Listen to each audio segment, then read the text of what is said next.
저희는 법률 지식을 높이고 상식도 넓히는 코너죠. 알쏭달쏭 법률 예솔도 시작해 보겠습니다. 오늘 법률 문제는요. 도박빚은 안 갚아도 된다입니다. 도박빚 어렵네요. 빚이니까 갚아야 될 것 같기도 하고 도박이니까 안 갚아도 될 것 같기도 하고 저 잘 모르겠습니다. 일단 세모 들게요. 두 분께 질문 드립니다. 도박빚은 안 갚아도 된다. OX판 들어주십시오. 자, 이 변호사님 O 들어주셨고요. 김 변호사님도 O 들어주셨네요. 자, 그렇다면 안 갚아도 된다는 거잖아요. 그렇죠? 자, 일단 지금까지 빚에 대한 상담을 저희가 진행을 많이 했었는데 어떻게 해서든 이건 무조건 갚아야 된다라는 결론이었습니다. 근데 안 갚아도 되는 빚이 있었네요, 이 변호사님. 예, 이제 추석이 얼마 안 남았는데요. 예. 뭐 고스톱들 많이 치실 텐데 마음 놓고 치셔도 됩니다. 네. 예, 이 도박으로 인한 빚 또는 이 도박 자금으로 사용되기 위해서 빌리는 돈 네. 이런 것들은 전부 무효이기 때문에 안 갚아도 되는데요. 우리 민법의 규정을 한번 살펴볼 필요가 있습니다. 네. 그러니까 민법은 선량한 풍속, 사회 질서에 반하는 행위에 대해서는 무효라고 규정을 하고 있는데요. 예, 민법 제103조에서 규정하고 있습니다. 네. 이런 내용 그러니까 선량한 풍속, 기타 사회 질서가 뭔지를 좀 봐야 될 텐데 쉽게 얘기해서 이제 우리 생활의 평화와 질서를 유지하는 뭐 그런 것들을 얘기하면 네. 되겠습니다. 구체적으로는 인륜에 반하는 행위, 뭐 예. 성매매 같은 경우가 될 수 있겠죠. 네. 그다음에 정의관념에 반하는 행위, 개인의 자유를 극도로 제한하는 행위. 네. 그러니까 나는 평생 결혼하지 않겠다, 뭐 이런 것들 되겠죠. 그다음에 도박과 같은 이제 사회 행위를 꼽을 수 있는데요. 예. 이 도박은 형법상 처벌되는 범죄입니다. 그렇기 때문에 당연히 사회 질서에 반하는 행위에 해당이 되겠지요. 네.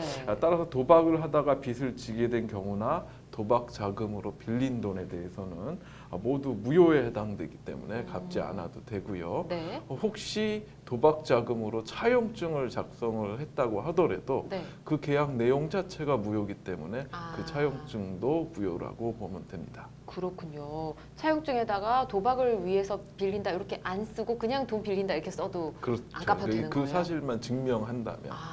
알겠습니다. 예. 자, 그렇다면 뭐 도박 빚을 졌다가 이미 갚았을 수도 있지 않겠습니까? 그러면 이거 좀 엉뚱한 경우긴 하지만 이거 안 갚아도 되는 거였으니까 다시 돌려줘 이럴 수 있습니까? 네, 또 그렇게는 못합니다. 그렇군요.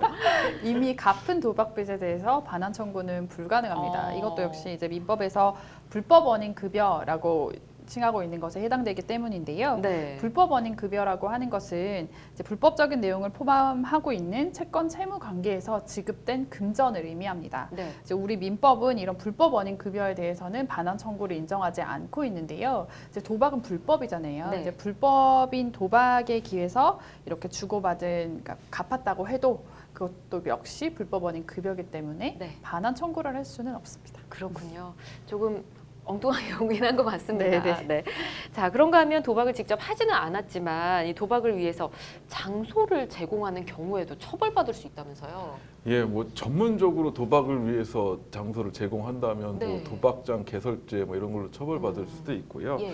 뭐 일시적으로 이제 도박을 위해서 빌려주는 경우가 있을 수도 있는데 이럴 때는 행정청으로부터 네. 영업정지 처분을 받을 수도 있습니다. 그렇군요. 실제로 일반 음식점에서 손님들의 도박을 묵인했다가 예. 영업정지 처분을 받은 사례도 있는데요. 네.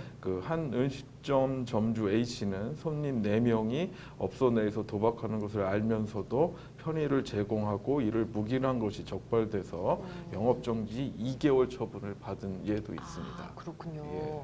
그렇다면 뭐 아예 작정을 하고요. 이 영리를 목적으로 도박장을 개설할 경우는 당연히 처벌을 받게 된다고 앞서 네, 말씀도 해주셨는데 영화나 드라마 같은 데 보면 이런 경우가 있지 않습니까? 뭐 도박장에서 커피나 담배를 판매하는 사람도 볼 수가 있는데 도박장에서 아르바이트 뭐 일을 하는 사람 이런 사람들도 처벌 대상이 되는 거겠죠? 네, 실제 도박장에서 커피와 라면을 팔던 A씨가 유죄 판결을 받았던 사건이 있었습니다. 네. 이제 법원은 A씨가 한 양식장 비닐하우스에서 이제 투견 도박장이 불법이라는 사실을 알면서도 도박장에서 다수의 사람들에게 커피와 라면을 끓여서 이제 팔면서 네. 수익을 얻었는데 이것 자체를 도박 계상의 방조라고 봐서 유죄 판결을 내렸던 사건이 있습니다. 예. 우리 형법에서는 타인의 범죄를 방조한 자도 처벌하는 것으로 이제 규정이 되어 있는데요. 이렇게 판매하는 행위가 뭐 도박장 개설이나 이런 건 아니지만 네. 어쨌든 도박을 하는 것을 도와줬다라고 봐서 유죄 네. 판결을 내린 겁니다. 그렇군요. 네. 잘 알겠습니다. 자, 불법 도박과 관련한 돈은 돌려받지 못한다고 합니다. 혹 주변에서 이 불법 도박을 하는 분이 있으시다면 돈도 절대 빌려주면 안 되고요. 그리고 도박에서 헤어나올 수 있도록 잘 설득을 해주셨으면 좋겠습니다. 만약에 너무 도박에 깊게 빠져 있는 분들이 혹시나 주변에 계시다면 한국 도박문제관리센터가 있다고 하거든요. 헬프라인 도박 상담 전화 1336번으로 전화를 하시면 도움을 받으실 수가 있다고 하니까 이 번호도 기억해 주시면 좋을 듯 합니다.